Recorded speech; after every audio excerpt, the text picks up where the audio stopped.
दैलेख कर्णाली टेलिभिजनमा तपाईलाई स्वागत छ। समाचार अब विस्तारमा। गाजापट्टिको खान युनिस पश्चिममा रहेको अल मबासी क्षेत्रका विस्थापितहरू रहेको ठाउँमा इजरायलीहरूले हवाई आक्रमण गर्दा 5 जनाको ज्यान गएको छ। ज्यान गुमाउने मध्ये 2 जना बालबालिका पनि रहेको बीबीसीले जनाएको छ।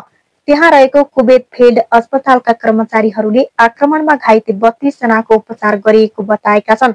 हमासले यो कारबाहीलाई बर्बर अनुसन्धान र युद्धविरामको स्पष्ट उल्लङ्घन भएको उल्लेख गरेको छ।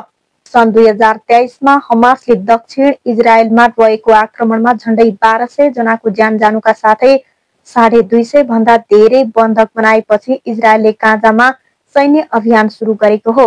गाजाको हमास नियन्त्रित स्वास्थ्य मन्त्रालयका अनुसार त्यस यता इजरायली आक्रमणमा 70 लाख भन्दा धेरै पेलेस्टाइनी नागरिकहरूले ज्यान गुमाएका छन्।